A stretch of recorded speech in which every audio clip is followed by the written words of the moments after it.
সন্তান বড় হয়ে অবাধ্য হোক, অকৃতজ্ঞ হোক, এটা যদি আপনি না চান, তাহলে সন্তান ছোট থাকতে এখন থেকেই এই 5টা কাজ করা শুরু করে দিন। প্রথম, শুনুন কিন্তু ধমক দেবেন না। আপনার সন্তান কি বলতে চায় সেটা মনোযোগ দিয়ে শুনুন। যখন আপনি এইভাবে শুনতে শিখবেন, সেটা সে দেখবে, তখন তার মনের মধ্যে একটা বোধ উৎপন্ন হবে, ও আমার মা বাবা আমার কথাগুলো মনোযোগ দিয়ে শুনে, কাজেই আমারও তাদের কথাগুলো শোনা উচিত।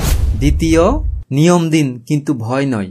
জীবনে শৃঙ্খলার দরকার আছে, কিন্তু সেটা যেন ভালোবাসার কাঠামোই হয়। ভয় নয়, বোঝাপড়া যেন আপনার নিয়মের ভিত্তি হয়। তৃতীয়, নিজেই উদাহরণ হন।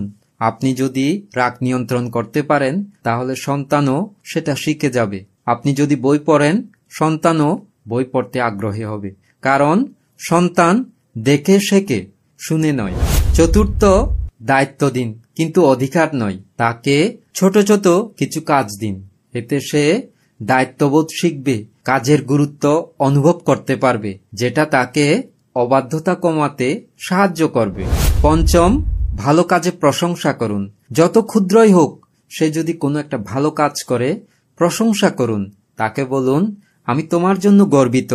এই সামান্য প্রশংসা তার ভেতরের মানুষটাকে জাগিয়ে তুলতে সাহায্য করবে। মনে রাখবেন, সন্তান এমনি এমনি অবাধ্য হয় না। আমরা যখন তার মনের কথাগুলো বুঝতে না পারি এবং তার কি কি করা উচিত সেইটা ভালোভাবে শেখাতে না পারি, তখন সে অবাধ্য হয়, অকৃতজ্ঞ হয়। এজন্য সময় থাকতে তাকে এই জিনিসগুলো শেখান। এতে পরবর্তীতে সে যেমন লাভবান হবে, তেমনি আপনিও সুবাধ্য সন্তান লাভ করবেন। ভবতু সর্বমঙ্গলং।